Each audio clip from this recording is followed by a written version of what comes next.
ನಂಗೆ ಡಯಾಬಿಟಿಸ್ ಬಂದ್ಬಿಟ್ಟಿದೆ, ಏನ್ ಮಾಡೋದು ಗೊತ್ತಾಗ್ತಾ ಇಲ್ಲ ಅಂತ ಕೆಲವ್ರಿಗೆ ಅನ್ನಿಸ್ತಾ ಇದ್ರೆ, ಇನ್ನು ಕೆಲವ್ರಿಗೆ ಏನಪ್ಪ ಲೈಫ್ ಲಾಂಗ್ ಮೆಡಿಸಿನ್ಸ್ ತಗೊಳ್ಬೇಕಾ ಅಂತ ಟೆನ್ಷನ್ ಮಾಡ್ಕೊಂಡಿರ್ತಾರೆ. ಇನ್ನು ಕೆಲವರು ಇನ್ನೇನು ಡಯಾಬಿಟಿಸ್ ಬಂತು ಬಿಡು, ಏನ್ ಬೇಕೋ ಅದು ಚೆನ್ನಾಗಿ ತಿನ್ನೋಣ, ಬದುಕಿರೋವರೆಗೂ ಚೆನ್ನಾಗಿ ತಿನ್ನೋಣ, ಆಮೇಲೆ ನಾವು ಇರ್ತೀವೋ ಇಲ್ವೋ ಗೊತ್ತಿಲ್ಲ ಅಂತ ಹೇಳಿ ನೆಗ್ಲೆಕ್ಟ್ ಮಾಡ್ತಾ ಇರ್ತಾರೆ. ಇನ್ನು ಕೆಲವರಿಗೆ ಏನ್ ಮಾಡ್ಬೇಕು ಅಂತ ಗೊತ್ತಾಗ್ತಾ ಇರೋದಿಲ್ಲ, ಕನ್ಫ್ಯೂಷನ್ ಅಲ್ಲಿ ಇರ್ತಾರೆ. ಇಷ್ಟು ದಿನ ಹೇಗೋ ನನ್ನ ಲೈಫ್ ಚೆನ್ನಾಗಿತ್ತು, ಇವಾಗ ಡಯಾಬಿಟಿಸ್ ಬಂದ್ಬಿಟ್ಟಿದೆ, ಇನ್ನು ನಾನೇನು ಸರಿಯಾಗಿ ತಿನ್ನೋಕ್ಕಾಗಲ್ಲ ಅಂತ ಕೆಲವರು ಯೋಚನೆ ಮಾಡ್ತಾ ಇರ್ತಾರೆ. ಈ ರೀತಿ ಯೋಚನೆಗಳಿಂದಾನೇ ಅರ್ಧ ನಿದ್ದೆ ಕೆಟ್ಟು ಸ್ಟ್ರೆಸ್ ಜಾಸ್ತಿ ಮಾಡ್ಕೊಳ್ತಾ ಇರ್ತಾರೆ. ಸೊ ಹಾಗಾಗಿ ಡಯಾಬಿಟಿಸ್ ಬಂದ ಮೇಲೆ ಇಮಿಡಿಯೇಟ್ ಆಗಿ ನೀವು ಏನ್ ಮಾಡ್ಬೇಕು ಅಂತ ಕನ್ಫ್ಯೂಷನ್ ಅಲ್ಲಿ ಇದ್ರೆ, ಅಥವಾ ಭಯ ಆಗ್ತಾ ಇದ್ರೆ, ಅಥವಾ ನೆಗ್ಲೆಕ್ಟ್ ಮಾಡ್ತಾ ಇದ್ರೆ, ಈ ಒಂದು ವಿಡಿಯೋ ನಿಮ್ಗಾಗಿ. ಈ ವಿಡಿಯೋನಲ್ಲಿ ಡಯಾಬಿಟಿಸ್ ಬಂದ ಮೇಲೆ ಏನ್ ಮಾಡ್ಬೇಕು, ಇಮಿಡಿಯೇಟ್ ಆಗಿ ನೀವು ಯಾವ ರೀತಿ ಸ್ಟೆಪ್ಸ್ ತಗೊಳ್ಬೇಕು, ಒಂದು 7 ಇಮಿಡಿಯೇಟ್ ಮಾಡ್ಬೇಕಾಗಿರುವಂತಹ ಕೆಲಸಗಳು, 7 ಸ್ಟೆಪ್ಸ್ಗಳು ಏನ್ ತಗೊಳ್ಬೇಕು ನೀವು ಅನ್ನೋದನ್ನ ತಿಳಿಸ್ಕೊಡ್ತೀನಿ. ಸೊ ಸ್ಟೇ ಟ್ಯೂನ್, ವಿಡಿಯೋನ ಸ್ಕಿಪ್ ಮಾಡಿದಿರಾ ಕಂಪ್ಲೀಟ್ ಆಗಿ ನೋಡಿ. ಸೊ ಈ ವಿಡಿಯೋ ನಿಮಗಾಗಿ, ಕಂಪ್ಲೀಟ್ ಆಗಿ ನೋಡಿ ಸ್ನೇಹಿತರೆ. Welcome back to my YouTube channel. ನೀವು ನೋಡ್ತಾ ಇರಾ positive vibes Karnataka YouTube channel. ನಾನು ನಿಮ್ಮ Chaitra, counselling psychologist and narcissism recovery coach. ಸ್ನೇಹಿತರೆ, ನಿಮ್ಗೆ ಇಷ್ಟು ದಿನ ತುಂಬಾನೇ ಒಂದ್ ರೀತಿ ಬಾಡಿನಲ್ಲಿ ಅನ್ಕಂಫರ್ಟಬಲ್ ಫೀಲ್ ಆಗ್ತಾ ಇತ್ತು, ತುಂಬಾನೇ ಒಂದ್ ರೀತಿ ಡಿಸ್ಕಂಫರ್ಟ್ ಫೀಲ್ ಆಗ್ತಾ ಇತ್ತು, ಇವಾಗ ನೋಡಿದ್ರೆ ಡಯಾಬಿಟಿಸ್ ಬಂದೇ ಬಿಟ್ಟಿದೆ ಅಂತ ಅನ್ನಿಸ್ತಾ ಇದ್ರೆ ಈ ವಿಡಿಯೋ ಸ್ಕಿಪ್ ಮಾಡಬೇಡಿ, ಓಕೆನಾ. ಆಲ್ರೆಡಿ ನನ್ನ ಚಾನೆಲ್ ನಲ್ಲಿ ಡಯಾಬಿಟಿಸ್ ಅಂತ ಅಂದ್ರೆ ಏನು ಅನ್ನೋದನ್ನ ತಿಳ್ಕೊಂಡಿದೀವಿ. ಈಗ ಅದಾದ್ಮೇಲೆ ಡಯಾಬಿಟಿಸ್ ನಲ್ಲಿ ಎಷ್ಟು ವಿಧಗಳು ಇದೆ ಅಂತ ತಿಳಿಸ್ಕೊಟ್ಟಿದೀನಿ. ಅದಾದ ನಂತರ ಡಯಾಬಿಟಿಸ್ ಬರೋದಕ್ಕೆ ಏನೇನು ಕಾರಣಗಳು, ಇದೆಲ್ಲ ತಿಳ್ಕೊಳ್ಬೇಕಾಗತ್ತೆ. ಯಾಕಂದ್ರೆ ವಿಚಾರವನ್ನ ತಿಳ್ಕೊಂಡಾಗ ನಾವು ಸರಿಯಾದ ರೀತಿಯಲ್ಲಿ ಅದಕ್ಕೆ ನಾವು ಸ್ಪಂದಿಸೋದಕ್ಕೆ, ನಮ್ಮ ಬಾಡಿ ಏನ್ ನಡೀತಾ ಇದೆ ನಮ್ಮ ದೇಹದಲ್ಲಿ ಅಂತ ವಿಚಾರ ತಿಳ್ಕೊಂಡಾಗ ಅದ್ರ ಜೊತೆ ನಾವು ಕೋಪ್ ಅಪ್ ಮಾಡಿ ನಮ್ಮ ಲೈಫ್ ನ ಬ್ಯಾಲೆನ್ಸ್ಡ್ ಆಗಿ ಇಟ್ಕೊಳ್ಳೋದಕ್ಕೆ ಸಹಾಯ ಆಗುತ್ತೆ. ಸೊ ಡಯಾಬಿಟಿಸ್ ಅಂದ್ರೆ ಏನು, ಡಯಾಬಿಟಿಸ್ ಅಲ್ಲಿ ಎಷ್ಟು ವಿಧ, ಡಯಾಬಿಟಿಸ್ ಬರೋದಕ್ಕೆ ಕಾರಣಗಳು ಏನು, ಜೊತೆಗೆ ಡಯಾಬಿಟಿಸ್ ಬರೋದಕ್ಕೆ ಮುಂಚೆ ಸ್ವಲ್ಪ ಸಿಗ್ನಲ್ಸ್ ಕೊಡುತ್ತೆ ನಮ್ಮ ದೇಹ, ಸಿಂಪ್ಟಮ್ಸ್, ಸೈನ್ಗಳು ಕೊಡುತ್ತೆ, ಚಿಹ್ನೆಗಳು, ಗುರುತುಗಳು ಅಂತ ಹೇಳ್ತೀವಲ್ವಾ, ನಮ್ಮ ದೇಹಕ್ಕೆ ಒಂದು ಸಿಗ್ನಲ್ ಸಿಗ್ತಾ ಇರುತ್ತೆ. ಅದ್ ಏನು ಅನ್ನೋದೆಲ್ಲ ತಿಳಿಸ್ಕೊಡ್ತೀನಿ. ಆ ವಿಡಿಯೋಸ್ ಯಾರಾದ್ರೂ ನೋಡಿಲ್ಲ ಅಂತಂದ್ರೆ ಖಂಡಿತವಾಗ್ಲೂ ಆ ವಿಡಿಯೋನ ಮಿಸ್ ಮಾಡಬೇಡಿ, ನೋಡಿ. ನೀವೇನಾದ್ರು ಫಸ್ಟ್ ಟೈಮ್ ನನ್ನ ಚಾನಲ್ ನೋಡ್ತಾ ಇದ್ರೆ ಸಬ್ಸ್ಕ್ರೈಬ್ ಮಾಡ್ಕೊಳ್ಳೋದನ್ನ ಮರಿಬೇಡಿ. ಪಾಸಿಟಿವ್ ವೈಬ್ಸ್ ಕರ್ನಾಟಕ ಚಾನಲ್ಗೆ ಸಬ್ಸ್ಕ್ರೈಬ್ ಮಾಡ್ಕೊಂಡು ಹೆಲ್ತ್ ಅವೇರ್ನೆಸ್ ವಿಡಿಯೋಸ್ ನ ನೋಡ್ತಾ ಬನ್ನಿ. ಜೊತೆಗೆ ನಾರ್ಸಿಸಿಸಂ ರಿಕವರಿ ವಿಡಿಯೋಸ್ಗಳು ಕೂಡ ಬರುತ್ತೆ, ಓಕೆನಾ. ಮೈಂಡ್, ಬಾಡಿ, ಸೋಲ್ ಹೀಲಿಂಗ್, ಮನಸ್ಸು, ದೇಹ, ಆತ್ಮ, ಮೂರರ ಒಂದು ಸಮತೋಲನದ ಜೀವನ, ಸಮತೋಲನದ ಬದುಕು ತುಂಬಾ ಇಂಪಾರ್ಟೆಂಟ್. ನಮ್ಮ ಮನಸ್ಸು, ದೇಹ, ಆತ್ಮ ಮೂರನ್ನು ಬ್ಯಾಲೆನ್ಸ್ಡ್ ಆಗಿ ಇಟ್ಕೊಂಡ್ರೆ ಎಷ್ಟು ಏನೇ ನಿಮ್ಗೆ ಮಾನಸಿಕ ತೊಂದರೆಗಳು ಇರ್ಬೋದು, ದೈಹಿಕ ತೊಂದರೆಗಳಿರ್ಬೋದು, ಎಲ್ಲವೂ ಕೂಡ ಬ್ಯಾಲೆನ್ಸ್ ಮಾಡ್ಕೊಳ್ಬಹುದು ಅಂತ ಹೇಳ್ತಾ ಇವತ್ತಿನ ಮೇನ್ ಟಾಪಿಕ್ ತಡ ಮಾಡ್ದಿರಾ ಶುರು ಮಾಡೋಣ ಬನ್ನಿ. ಸೊ ಮೊದಲನೇದಾಗಿ ಡಯಾಬಿಟಿಸ್ ಬಂದ ನಂತರ ಏನ್ ಮಾಡ್ಬೇಕು ಅನ್ನೋದು ವಿಚಾರ. ಇಲ್ಲಿ ಡಾಕ್ಟರ್ ಹೇಳ್ತಾರೆ ನಿಮ್ಗೆ ಡಯಾಬಿಟಿಸ್ ಬಂದಿದೆ ಅಂತ ಹೇಳ್ತಾರೆ. ಅವ್ರು ಹೇಳಾದ ನಂತರ ನಿಮ್ಗೆ ಒಂದು ತಲೆನಲ್ಲಿ ಬರುತ್ತೆ, ಅಷ್ಟೇ ನನ್ನ ಲೈಫ್ ಮುಗಿದು ಹೋಯ್ತು ಅಂತ ಅನ್ಕೊಳ್ತಿರ್ತೀರಾ, ಪ್ಯಾನಿಕ್ ಆಗ್ತೀರಾ, ಅಂದ್ರೆ ಭಯ ಪಡುವ ರೀತಿ ನಿಮ್ಮ ಮನಸ್ಸಲ್ಲಿ ಆಗ್ತಾ ಇರುತ್ತೆ. ಅಯ್ಯೋ ನನ್ನ ಲೈಫ್ ಮುಗ್ದೇ ಹೋಯ್ತಲ್ಲ ಅಂತ, ಈಗ ಏನಪ್ಪಾ ಮಾಡೋದು, ಮೆಡಿಸಿನ್ಸ್ ತಗೊಳ್ಬೇಕು, ನಾರ್ಮಲ್ ಲೈಫ್ ತರ ಇಲ್ಲ ನನ್ನ ಜೀವನ, ಇನ್ಮೇಲೆ ಇರೋದಿಲ್ಲ, ಈ ರೀತಿ ಎಲ್ಲ ನಿಮ್ಗೆ ಒಂದು ಆಲೋಚನೆಗಳು ಬರ್ತಾ ಇರುತ್ತೆ. ಇದ್ರ ಜೊತೆಗೆ ತುಂಬಾ ಭಯ, ಡೇಂಜರಸ್ ಇರ್ಬೋದಾ ಇದು ನನ್ನ ದೇಹಕ್ಕೆ, ತುಂಬಾ ಡೇಂಜರ್ ಅನ್ನೋ ರೀತಿ ಫೀಲಿಂಗ್ ಅಲ್ಲಿ ಇರ್ತೀರಿ. ಈ ತರ ಸಂದರ್ಭದಲ್ಲಿ ನೀವು ಸರಿಯಾದ ಸ್ಟೆಪ್ಸ್ ತಗೊಳ್ಳೇಬೇಕಾಗುತ್ತೆ. ಅದು ನಿಮ್ಮ ಜವಾಬ್ದಾರಿ, ನಿಮ್ಮ ಕರ್ತವ್ಯ, ಓಕೆನಾ. ನಿಮ್ಮ ಒಂದು ಫ್ಯಾಮಿಲಿನಲ್ಲಿ ನಿಮ್ಮ ಜೊತೆ ಇರೋರು ಎಲ್ರು ಕೂಡ ಒಂದ್ ರೀತಿ ನೀವು ಪ್ಯಾನಿಕ್ ಆಗಿ ಅವ್ರಿಗೂ ಪ್ಯಾನಿಕ್ ಆಗುವ ರೀತಿ ಮಾಡಬಾರ್ದು. ನೀವ್ ಯಾವ ರೀತಿ ಹ್ಯಾಂಡಲ್ ಮಾಡ್ಬೇಕು ಸಿಚುವೇಶನ್ಸ್ ಅನ್ನೋದನ್ನ ನೀವೇ ಅದನ್ನ ಅರಿತುಕೊಳ್ಬೇಕು, ಆಯ್ತಾ. ಯಾಕಂದ್ರೆ ಮನೆಯಲ್ಲಿ ಮಕ್ಳು ಇರ್ತಾರೆ, ಅಥವಾ ಹೆಂಡತಿ ಇರ್ತಾರೆ, ಗಂಡ ಇರ್ತಾರೆ, ಅಥವಾ ಅಪ್ಪ ಅಮ್ಮ ಇರ್ತಾರೆ ಅಲ್ವಾ. ಸೊ ಎಲ್ರಿಗೂ ಪ್ಯಾನಿಕ್ ಮಾಡ್ಕೊಂಡು ನೀವು ಪ್ಯಾನಿಕ್ ಆಗಿ ಎಲ್ರಿಗೂ ಭಯ ವಾತಾವರಣ ಸೃಷ್ಟಿಸುವ ಬದಲು ನೀವು ಅರಿವು ಮೂಡಿಸ್ಕೊಂಡ್ರೆ ಎಲ್ಲವೂ ಕೂಡ ಒಳ್ಳೆಯ ರೀತಿಯಲ್ಲಿ ಸಕಾರಾತ್ಮಕವಾಗಿ ಬದಲಾಗ್ತಾ ಹೋಗುತ್ತೆ, ಓಕೆನಾ. ಈ ರೀತಿ ನೀವು ಸರಿಯಾದ ಸ್ಟೆಪ್ಸ್ ತಗೊಂಡಿದ್ದೆ ಆದ್ರೆ ಖಂಡಿತವಾಗ್ಲೂ ಡಯಾಬಿಟಿಸ್ ನ ಕಂಟ್ರೋಲ್ ಮಾಡುವ ಎಲ್ಲಾ ಸಾಧ್ಯತೆಗಳು ನಿಮ್ಮ ಕೈಯಲ್ಲೇ ಇರುತ್ತೆ, ಓಕೆನಾ. ಮೊದಲನೇ ಸ್ಟೆಪ್, ಡಯಾಬಿಟಿಸ್ ಬಂದಿದೆ ಅಂತ ನಿಮ್ಗೆ ಗೊತ್ತಾದ ಕೂಡಲೇ ಮೊದಲನೇದಾಗಿ ನೀವು ಮಾಡ್ಬೇಕಾಗಿರುವ ಕೆಲಸ ಏನಂದ್ರೆ, ಪ್ಯಾನಿಕ್ ಆಗ್ಬಾರ್ದು. ಅಂದ್ರೆ ತುಂಬಾ ಭಯ ಪಟ್ಕೊಳ್ಳುವ ಹಾಗೆ ಮನಸ್ಥಿತಿ ಮಾಡ್ಕೊಳ್ಬಾರ್ದು. ಅಷ್ಟೇ ಮುಗ್ದು ಹೋಯ್ತು ಎಲ್ಲ, ನನ್ನ ಲೈಫೇ ಮುಗ್ದೋಯ್ತು ಅಂತ ಭಯದ ಒಂದು ಎಮೋಷನ್ ನಿಮ್ಗೆ ಬರ್ತಾ ಇರುತ್ತೆ. ಅದನ್ನ ರೆಕಗ್ನೈಸ್ ಮಾಡಿ ಅದನ್ನ ಕಮ್ಮಿ ಮಾಡ್ಕೊಳ್ಬೇಕು. ನೀವು ಸುಮ್ನೆ ಇದ್ರೆ ಅದು ಭಯ ಅನ್ನೋದು ಬರ್ತಾನೆ ಇರುತ್ತೆ, ಅರಿವು ಮೂಡಿಸ್ಕೊಳ್ಳಿಲ್ಲ ಅಂದ್ರೆ ಭಯ ಜಾಸ್ತಿ ಆಗುತ್ತೆ, ಓಕೆನಾ. ಪ್ಯಾನಿಕ್ ಆಗ್ಬಾರ್ದು, ಓಕೆನಾ. ಸೊ ಸರಿಯಾದ ಲೈಫ್ ಸ್ಟೈಲ್ ನೀವು ಏನು ಕಂಟಿನ್ಯೂ ಮಾಡ್ತಾ ಹೋದ್ರೆ, ಲೈಫ್ ಸ್ಟೈಲ್ ನ ಅಥವಾ ಕಂಟಿನ್ಯೂ ಅಲ್ಲ, ಯಾಕಂದ್ರೆ ಆಲ್ರೆಡಿ ನೀವು ಸರಿಯಾದ ಲೈಫ್ ಸ್ಟೈಲ್ ಲೀಡ್ ಮಾಡ್ತಾ ಇಲ್ಲದೆ ಇರ್ಬೋದು, ಅಥವಾ ಪರಿಸ್ಥಿತಿ ನಿಮ್ಗೆ ಹಾಗೆ ಮಾಡಿಸಿರ್ಬೋದು. ಇನ್ನು ಮುಂದೆ ಆದ್ರೂ ಸರಿಯಾದ ಲೈಫ್ ಸ್ಟೈಲ್ ಲೀಡ್ ಮಾಡಿದ್ರೆ ಖಂಡಿತವಾಗ್ಲೂ ಇದನ್ನ ನೀವು ಕಂಟ್ರೋಲ್ ಮಾಡಿಕೊಳ್ಳುವ ಎಲ್ಲ ಒಂದು ಸಾಧ್ಯತೆ ನಿಮ್ ಕೈಲೇ ಇರತ್ತೆ. ಹೆಲ್ದಿ ಲೈಫ್ ಸ್ಟೈಲ್ ಲೀಡ್ ಮಾಡಬೇಕು, ಸ್ವಲ್ಪ ಲೈಫ್ ಸ್ಟೈಲ್ ಬದಲಾವಣೆ ಮಾಡ್ಕೊಳ್ಬೇಕು ಒಳ್ಳೆಯ ರೀತಿಯಲ್ಲಿ. ಮೊದಲನೇ ಸ್ಟೆಪ್ ಕಾಮ್ ಆಗಿರುವಂತದ್ದು ಆಯ್ತಾ. ಪ್ಯಾನಿಕ್ ಆಗ್ಬಾರ್ದು, ಕಾಮ್ ಆಗಿ ಇರ್ಬೇಕು, ಕಾಮ್ ಆಗಿ ಹ್ಯಾಂಡಲ್ ಮಾಡ್ಬೇಕು. ಏನು ಆಗಲ್ಲ, ಹೌದು ಡಯಾಬಿಟಿಸ್ ಬಂದಿದೆ, ಇವಾಗ ನೆಕ್ಸ್ಟ್ ಏನ್ ಮಾಡ್ಬೇಕು, ಈಗ ಬರಬಾರ್ದು ಅಂತ ಅನ್ಕೊಂಡಿದ್ವಿ, ಬಂದಿದೆ, ನೆಕ್ಸ್ಟ್ ಏನ್ ಮಾಡ್ಬೇಕು ಅನ್ನೋದನ್ನ ಯೋಚನೆ ಮಾಡ್ಬೇಕು. ಮ್ಯಾನೇಜ್ ಮಾಡುವಂತಹ ಮನಸ್ಥಿತಿನ ನಾವು ಬೆಳೆಸ್ಕೊಳ್ಬೇಕು. ಡಯಾಬಿಟಿಸ್ ಮ್ಯಾನೇಜಬಲ್ ಕಂಡೀಷನ್ ಅನ್ನೋದನ್ನ ಫಸ್ಟ್ ಮನ್ಸಿಗೆ ತಂದ್ಕೊಳ್ಬೇಕು. ನಾವು ಈ ಎಲ್ಲಾ ವಿಚಾರಗಳು ನಾನು ಹೇಳ್ತಾ ಇರೋದು ಪ್ರತಿಯೊಬ್ಬರಿಗೂ ಗೊತ್ತೇ ಇರುತ್ತೆ, ಆದ್ರೆ ನಾವದನ್ನ ನಮ್ಮ ಅರಿವಿಗೆ ಮೂಡಿಸ್ಕೊಂಡಾಗ ಮಾತ್ರ ಬದಲಾವಣೆಗಳು ಆಗುತ್ತೆ. ನಮ್ಮ ಅರಿವಿಗೆ, ನಮ್ಮ ತಲೆಗೆ, ಮೆದುಳಿಗೆ ಹೋಗ್ಬೇಕು, ಇಲ್ಲ ಇದನ್ನ ಮ್ಯಾನೇಜ್ ಮಾಡಬಹುದು ನಾನು ಅಂತ ನಾವು ಫಸ್ಟ್ ಮನ್ಸನ್ನ ಗಟ್ಟಿ ಮಾಡ್ಕೊಳ್ಬೇಕು. ಜೊತೆಗೆ ಮನ್ಸಿಗೆ ತಂದ್ಕೊಳ್ಬೇಕು. ಗಟ್ಟಿ ಮಾಡ್ಕೊಳ್ಬೇಕು ಅನ್ನೋದಕ್ಕಿಂತ ಹೆಚ್ಚಾಗಿ ಮನ್ಸಿಗೆ ಅದನ್ನ ತಗೊಳ್ಬೇಕು ನಾವು. ಇಲ್ಲ ಇದನ್ನ ಮ್ಯಾನೇಜ್ ಮಾಡ್ಬೋದಪ್ಪ, ಏನು ಲೈಫೇ ಮುಗ್ದೋಗ್ಲಿಲ್ಲ ಅನ್ನೋ ರೀತಿ ನಾವು ಮೈಂಡ್ ಸೆಟ್ ಮಾಡ್ಕೊಳ್ಬೇಕು. ಮೊದಲನೇದಾಗಿ ಪ್ಯಾನಿಕ್ ಆಗ್ಬಾರ್ದು. ಓಕೆನಾ, this is the first step. It is manageable. ಕಾಮಾಗಿ ಇರ್ಬೇಕು, ಪ್ಯಾನಿಕ್ ಆಗ್ಬಾರ್ದು, ಇದು ಮ್ಯಾನೇಜ್ ಮಾಡಬಹುದು ಅನ್ನೋದನ್ನ ತಲೆಗೆ ತಂದ್ಕೊಳ್ಬೇಕು. ಇದು ಬಂದು ಮೊದಲನೇ ಸ್ಟೆಪ್. ಎರಡನೇ ಸ್ಟೆಪ್ ಏನಂದ್ರೆ ಡಾಕ್ಟರ್ ಅನ್ನ ಕನ್ಸಲ್ಟ್ ಮಾಡ್ಬೇಕು. ಸೊ ಇವಾಗ ನೀವು ಬ್ಲಡ್ ಟೆಸ್ಟ್ ಮಾಡ್ಸಿರ್ತೀರಿ, ಯಾರೋ ಹೇಳ್ತಾರೆ ನಿಮ್ಗೆ ಇವಾಗ ನೀವು ಅವಾಗ ಫ್ರೀಕ್ವೆಂಟ್ ಆಗಿ ಯೂರಿನ್ ಪಾಸ್ ಆಗ್ತಾ ಇರುತ್ತೆ, ಜೊತೆಗೆ ಉರಿ ಮೂತ್ರ ಆಗ್ತಾ ಇರುತ್ತೆ, ತುಂಬಾ ದಾಹ, ನಿಮ್ಗೆ ಆಲ್ರೆಡಿ ನಾನು ಹೇಳಿದೀನಿ ಏನೇನ್ ಸಿಂಪ್ಟಮ್ಸ್ ಕಾಣುತ್ತೆ ದೇಹದಲ್ಲಿ ಅಂತ. ಸೊ ಇದೆಲ್ಲ ಬರ್ತಾ ಇದ್ರೆ ಯಾರು ನಿಮ್ಗೆ ಹೇಳಿರ್ತಾರೆ ಮನೆಯಲ್ಲಿ, ಯಾರು ರಿಲೇಟಿವ್ಸೋ ಅಥವಾ ನಿಮ್ಮ ಅಕ್ಕನೋ ತಂಗಿನೋ ಅಥವಾ ನಿಮ್ಮ ಅಪ್ಪ ಅಮ್ಮನೋ ಅಥವಾ ನಿಮ್ಮ ಮಕ್ಕಳು ಯಾರಾದ್ರೂ ಹೇಳಿರ್ತಾರೆ ನಿಮ್ಗೆ, ಹೋಗಿ ಟೆಸ್ಟ್ ಮಾಡಿಸ್ಕೊಳ್ಳಿ ಒಂದ್ಸತಿ ಅಂತ ಹೇಳ್ಬಿಟ್ಟು. ಶುಗರ್ ಇರ್ಬೋದು ನಿಮ್ಗೆ ಅಥವಾ ಡಯಾಬಿಟಿಸ್ ಇರ್ಬೋದು, ಟೆಸ್ಟ್ ಮಾಡಿಸ್ಕೊಳ್ಳಿ ಅಂತ ಹೇಳಿ. ಸೊ ನೀವು ಬೇಡ ಬೇಡ ಅನ್ಕೊಂಡಿರ್ತೀರಾ, ಕೊನೆಗೊಂದಿನ ಟೆಸ್ಟ್ ಮಾಡಿಸ್ಬಿಡ್ತೀರಾ. ಇಲ್ಲ ನಿಮ್ಗೂ ಕೂಡ ಜಾಸ್ತಿ ಆಗ್ಬಿಡುತ್ತೆ. ಫಸ್ಟ್ ಹೇಳ್ದಾಗ ನೀವು ಕೇಳೋದಿಲ್ಲ, ಎಲ್ರು ಹೇಳ್ದಾಗ ಕೇಳಲ್ಲ. ಅದಾದ್ಮೇಲೆ ಜಾಸ್ತಿ ಆದಾಗ ಇಲ್ಲ ನಾನ್ ಮಾಡಿಸ್ಕೊಳ್ಬೇಕು ಅಂತ ಹೋಗಿ ಮಾಡಿಸ್ಕೊಂಡಿರ್ತೀರಿ ಅಂತ ಇಟ್ಕೊಳ್ಳಿ. ಅದಾದ್ಮೇಲೆ ಏನಾಗುತ್ತೆ, ನೀವು ಟೆಸ್ಟ್ ಏನೋ ಮಾಡ್ಸಿರ್ತೀರಿ, ಬಂದು ಸುಮ್ನೆ ಮನೇಲಿ ಕೂತ್ಕೊಂಡ್ರೆ ಅದು ಕ್ರಮೇಣ ಜಾಸ್ತಿ ಆಗ್ತಾ ಹೋಗುತ್ತೆ, ಕಮ್ಮಿ ಆಗುತ್ತಾ ಇಲ್ಲ.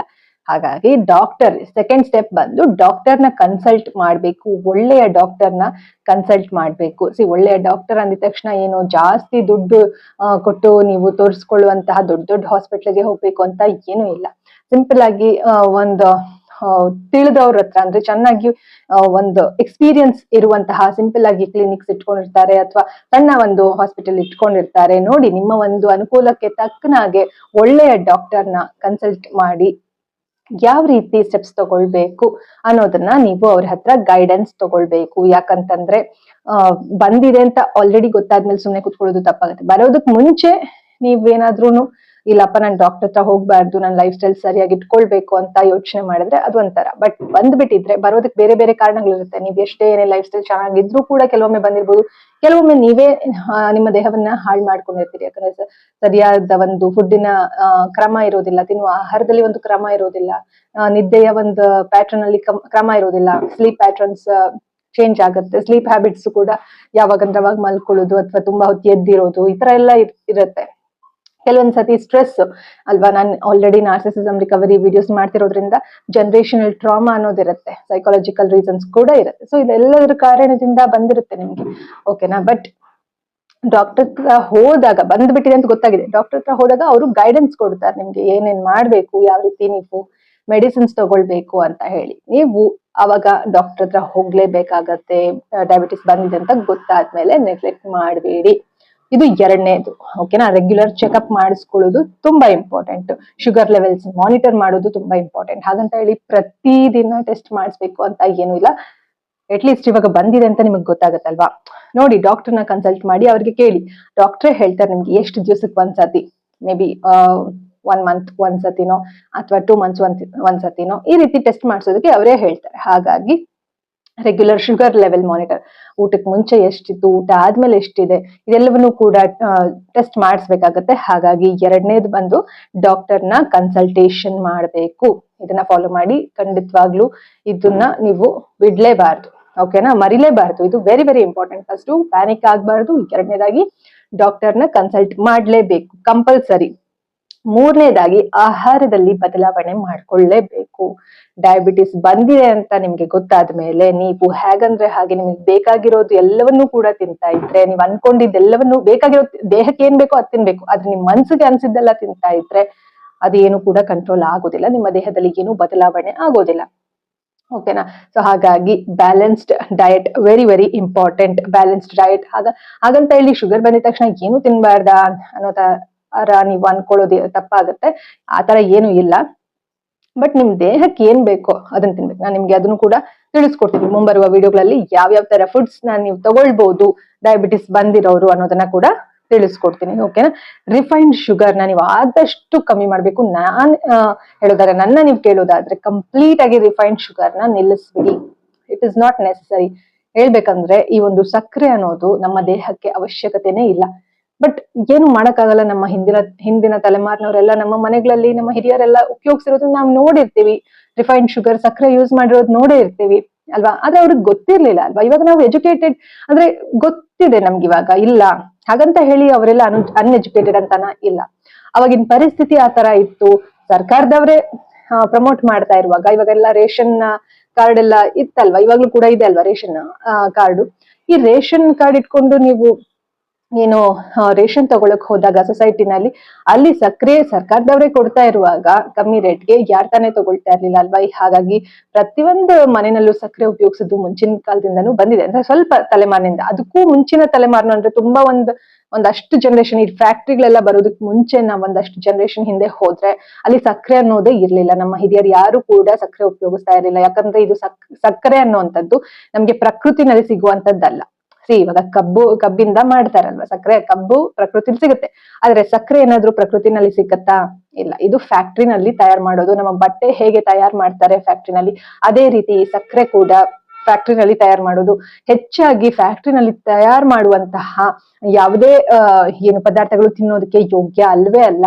ಆದ್ರೆ ಮನುಷ್ಯ ಮಾಡಿರುವಂತಹ ಏನು ತನ್ನ ಒಂದು ದುರಾಸೆ, ಆಸೆ, ಆಮಿಷ, ಜಾಸ್ತಿ ದುಡ್ಡು ಮಾಡ್ಬೇಕು ಅನ್ನುವಂತ ಆಸೆನಲ್ಲಿ ಮನುಷ್ಯ ಫ್ಯಾಕ್ಟ್ರಿಗಳು ಇಟ್ಕೊಂಡು ಶುರು ಮಾಡಿದ್ದು ಇವತ್ತಿನ ದಿವಸ ಒಂದು ಸಾಮಾನ್ಯ ಮನುಷ್ಯನಿಗೂ ಕೂಡ ಎಫೆಕ್ಟ್ ಆಗ್ತಾ ಇದೆ. ಪ್ರತಿಯೊಬ್ಬರಿಗೂ ಕೂಡ ಎಫೆಕ್ಟ್ ಆಗ್ತಾ ಇದೆ. ಹಾಗಾಗಿ ಇವತ್ತೇ ನೀವು ಮನೆಯಲ್ಲಿ ಸಕ್ಕರೆ ಇತ್ತಂದ್ರೆ ತೆಗೆದು ಎಸೆದು ಬಿಡಿ, ಮುಲಾಜಿಲ್ದಂಗೆ ಡಸ್ಟ್ ಬಿನ್ಗೆ ಹಾಕ್ಬಿಡಿ. ಸಕ್ಕರೆ ಯೂಸ್ ಮಾಡಬೇಡಿ. ಓಕೆನಾ? ಸೊ ಇದು ವೆರಿ ವೆರಿ ಇಂಪಾರ್ಟೆಂಟ್. ಅಲ್ಗೂ ನೀವು ಒಂದೇ ಸತಿ ಸಕ್ಕರೆ ಬಿಡಕ್ ಆಗ್ತಾ ಇಲ್ಲ ಅಂತ ಅಂದಾಗ ಕಾಫಿ ಟೀಗೂನು ಹಾಕೊಳ್ಬಾರ್ದ ಸಕ್ಕರೆ ಅಂತ ನೀವ್ ಅನ್ಕೊಳ್ತಾ ಇದ್ರೆ ಹಂತವಾಗಿ ಕಮ್ಮಿ ಮಾಡಿ. ಆಯ್ತಾ? ಒಂದೇ ಸತಿ ಬೇಡಪ್ಪ, ಆಯ್ತು.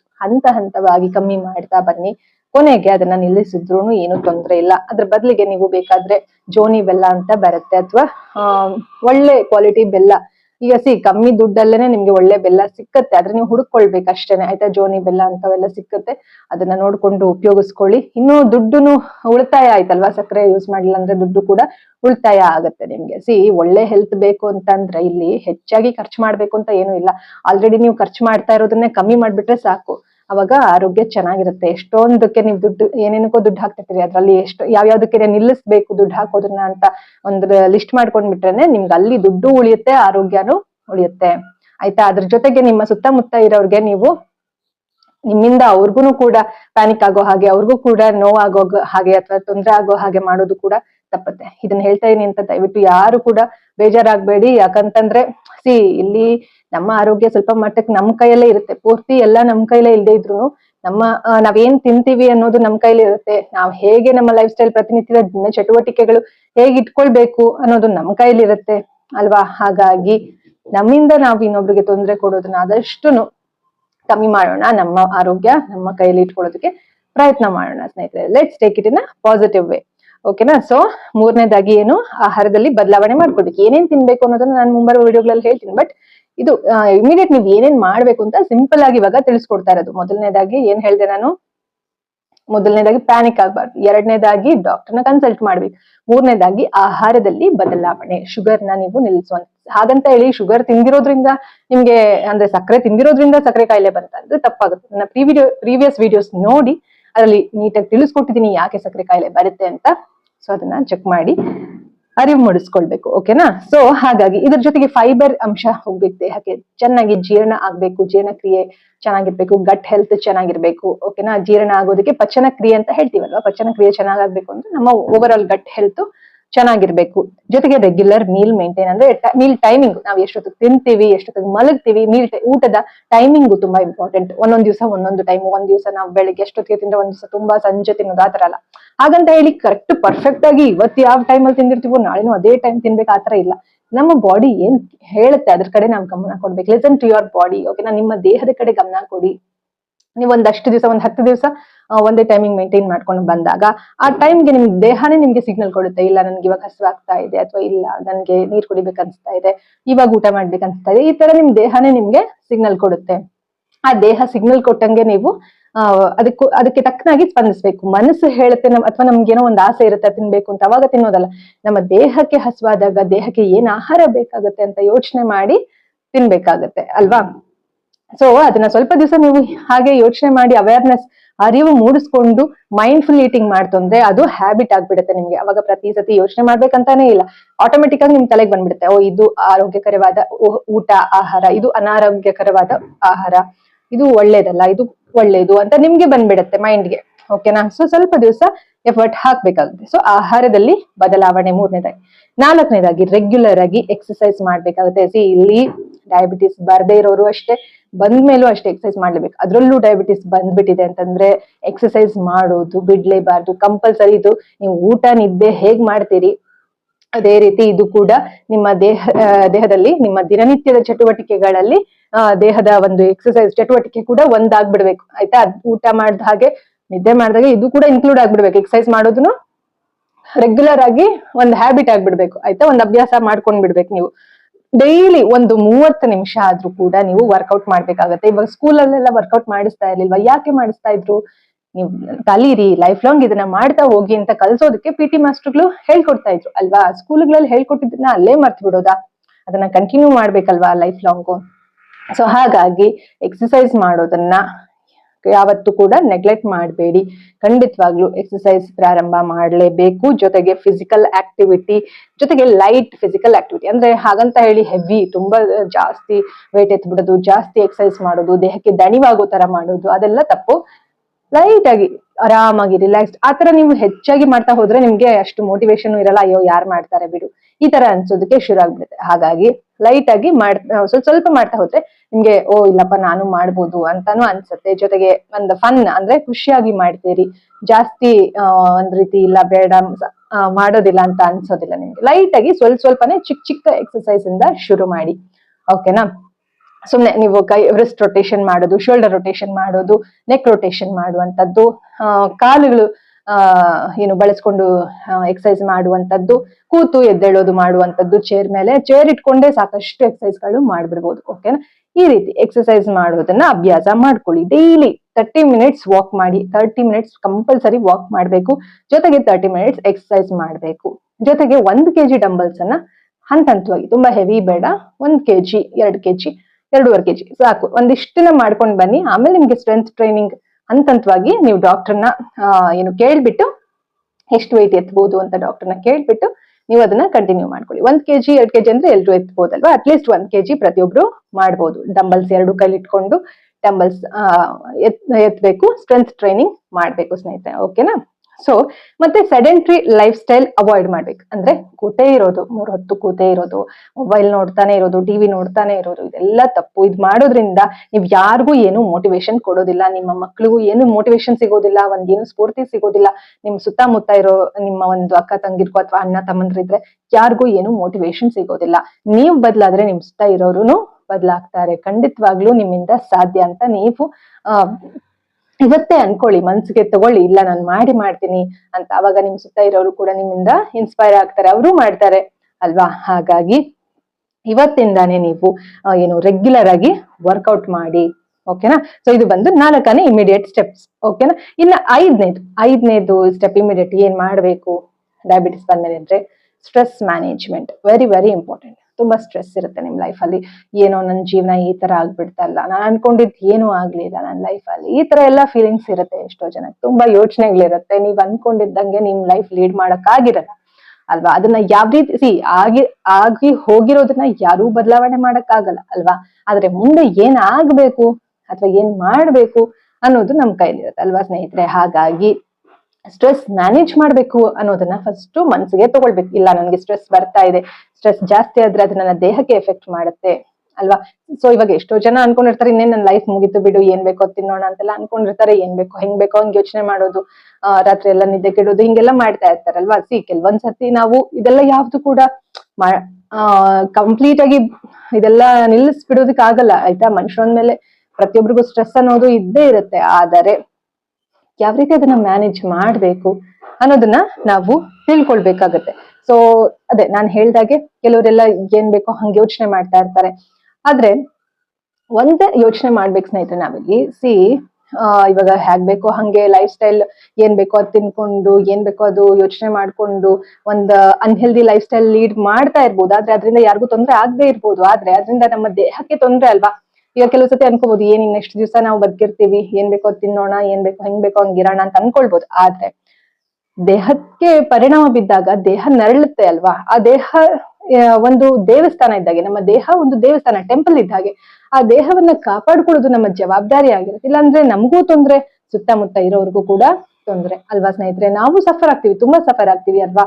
ನೀವು ಸಫರ್ ಆಗ್ತೀರಿ ಆತರ ಏನು ನೆಗ್ಲೆಕ್ಟ್ ಮಾಡಿದ್ರೆ ಸಫರ್ ಆಗ್ತೀರಿ. ಆದ್ರೆ ನೆಗ್ಲೆಕ್ಟ್ ಮಾಡ್ಲಿಲ್ಲ ಅಂತಂದ್ರೆ ನೀವು ಖಂಡಿತವಾಗ್ಲೂ ನಿಮ್ಮ ದೇಹನ ನೀವ್ ಯಾವ ರೀತಿ ಅನ್ಕೊಂಡಿದ್ರು ಆ ರೀತಿ ಫಿಟ್ ಆಗಿ ಮಾಡ್ಕೊಳ್ಳೋದು ನಿಮ್ ಕೈಲೇ ಇರತ್ತೆ. ಓಕೆನಾ. ಹಾಗಾಗಿ ಸ್ಟ್ರೆಸ್ ಮ್ಯಾನೇಜ್ ಮಾಡೋದು ತುಂಬಾ ಮುಖ್ಯ. ಯಾಕಂತಂದ್ರೆ ಸ್ಟ್ರೆಸ್ ಲೆವೆಲ್ ಜಾಸ್ತಿ ಆದಾಗ ಕಾರ್ಟಿಸಾಲ್ ಅನ್ನೋ ಹಾರ್ಮೋನು ಜಾಸ್ತಿ ಆಗುತ್ತೆ. ಅವಾಗ ಏನಾಗುತ್ತೆ, ಬಾಡಿನಲ್ಲಿ ಕಾಯಿಲೆಗಳು ಜಾಸ್ತಿ ಆಗತ್ತೆ ಆಯ್ತಾ. ಸ್ಟ್ರೆಸ್ ಹಾರ್ಮೋನ್ ಜಾಸ್ತಿ ಆದ್ರೆ ಕಾಯಿಲೆಗಳು ಜಾಸ್ತಿ ಆಗತ್ತೆ. ಬೇಕಾದಷ್ಟು ತರ ಕಾಯಿಲೆಗಳು ಜಾಸ್ತಿ ಆಗತ್ತೆ. ಈ ಡಯಾಬಿಟಿಸ್ ಕೂಡ ಜಾಸ್ತಿ ಆಗತ್ತೆ. ಸ್ಟ್ರೆಸ್ ಇರುವಾಗ ತಿನ್ನೋ ಆಹಾರದ ಒಂದು ಡಿಫ್ರೆನ್ಸ್ ಆಗ್ಬಿಡುತ್ತೆ, ತಿನ್ನುವ ಟೈಮಿಂಗ್ ಅಲ್ಲಿ ಡಿಫ್ರೆನ್ಸ್ ಆಗ್ಬಿಡುತ್ತೆ, ನಿದ್ದೆ ಮಾಡೋದ್ರಲ್ಲಿ ಡಿಫ್ರೆನ್ಸ್ ಆಗ್ಬಿಡುತ್ತೆ. ಒಂದಕ್ಕೊಂದು ಚೈನ್ ಲಿಂಕ್ ಇದ್ದಾಗೆ ಇದು ಆಯ್ತಾ. ಬ್ಲಡ್ ಶುಗರ್ ಲೆವೆಲ್ ಮೇಲೆ ತುಂಬಾನೇ ಎಫೆಕ್ಟ್ ಆಗತ್ತೆ. ಜೊತೆಗೆ ರಿಲ್ಯಾಕ್ಸೇಷನ್ ಮಾಡುವಂತದ್ದು ಇರೋದೇ ಇಲ್ಲ, ರಿಲ್ಯಾಕ್ಸ್ ಫೀಲಿಂಗ್ ಬರೋದೇ ಇಲ್ಲ ನಿಮ್ಮ ದೇಹದಲ್ಲಿ. ಯಾವಾಗ್ಲೂ ಒಂದ್ ರೀತಿ ತುಂಬಾ ಒಂದ್ ರೀತಿ ಬಾಡಿ ನಲ್ಲಿ ಡಿಸ್ಕಂಫರ್ಟ್ ಫೀಲ್ ಆಗುವಂತದ್ದು ಇದೆಲ್ಲ ಆಗ್ತಾ ಇರುತ್ತೆ. ಹಾಗಾಗಿ ಸ್ಟ್ರೆಸ್ ಮ್ಯಾನೇಜ್ ಮಾಡೋದು ಹೇಗೆ, ನೀವು ಮೆಡಿಟೇಷನ್ ಮಾಡುವಂಥದ್ದು, ಯೋಗ ಮಾಡುವಂಥದ್ದು, ಎಕ್ಸರ್ಸೈಸ್ ಮಾಡುವಂಥದ್ದು, ಬ್ರೀದಿಂಗ್ ಎಕ್ಸರ್ಸೈಸ್ ಮಾಡುವಂಥದ್ದು, ರಿಲ್ಯಾಕ್ಸೇಷನ್ ಟೆಕ್ನಿಕ್ಸ್ ನ ಕಲ್ತ್ಕೊಳ್ಳುವಂಥದ್ದು, ಟೆಕ್ನಿಕ್ಸ್ ನ ಕಲ್ತ್ಕೋಬೇಕು ಯಾವ ರೀತಿ ರಿಲ್ಯಾಕ್ಸ್ ಮಾಡ್ಕೊಳ್ಬೇಕು ಅನ್ನೋದು.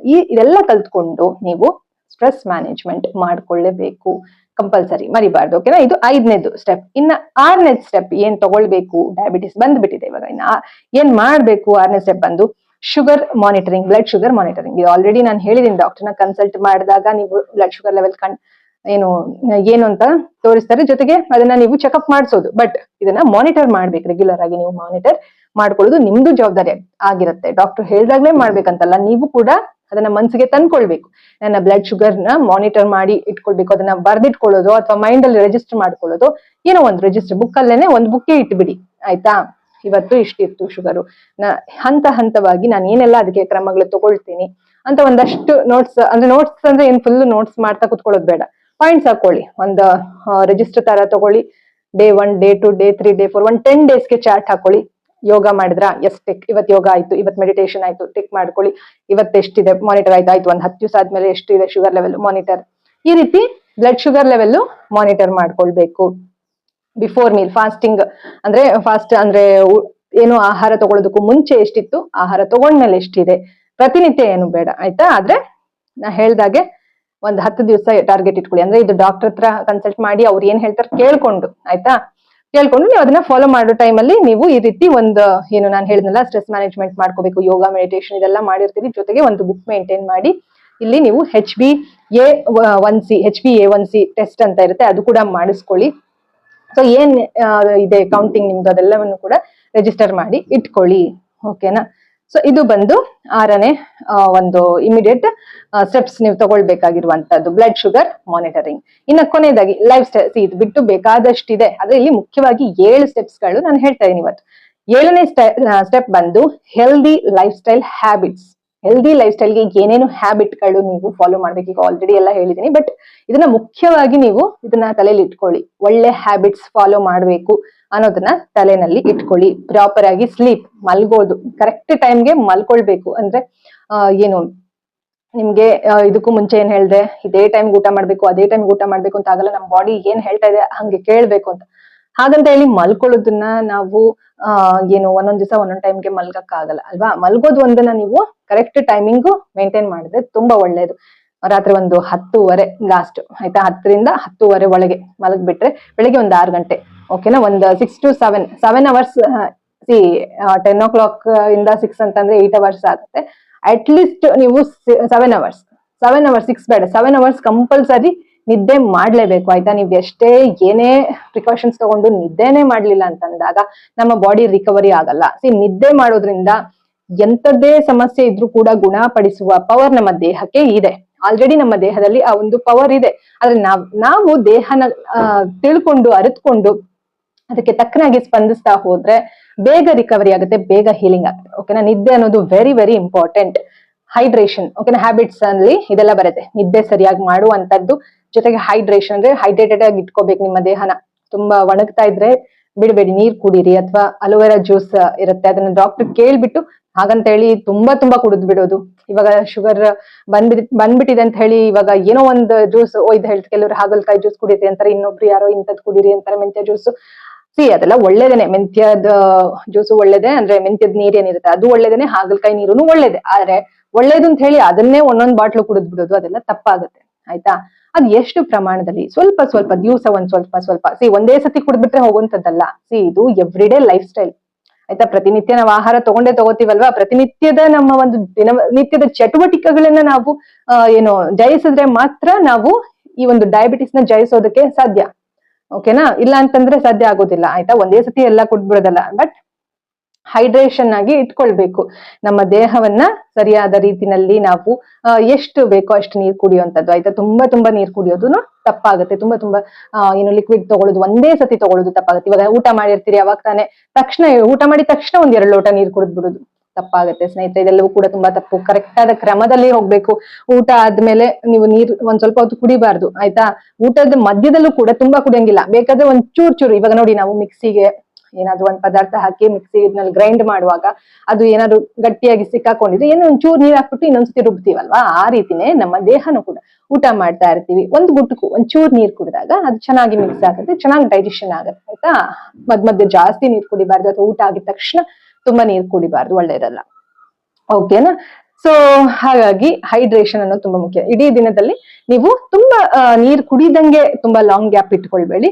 ಬಾಡಿನ ಹೈಡ್ರೇಟೆಡ್ ಆಗಿ ಇಟ್ಕೊಳ್ಳಿ, ಒಳ್ಳೆ ಹ್ಯಾಬಿಟ್ಸ್ ನ ಕಲ್ತ್ಕೊಳ್ಳಿ. ಜೊತೆಗೆ ವೆಯ್ಟ್ ಮ್ಯಾನೇಜ್ಮೆಂಟ್ ಆಯ್ತಾ, ಇದು ವೆರಿ ವೆರಿ ಇಂಪಾರ್ಟೆಂಟ್. ಸಡನ್ ಆಗಿ ಕೆಲವರಿಗೆ ವೆಯ್ಟ್ ತುಂಬಾ ಕಮ್ಮಿ ಆಗ್ಬಿಡ್ತಾರೆ, ಸಡನ್ ಆಗಿ ಜಾಸ್ತಿ ಆಗ್ಬಿಡ್ತಾರೆ ಅಲ್ವಾ, ಇದೆಲ್ಲ ಇರುತ್ತೆ.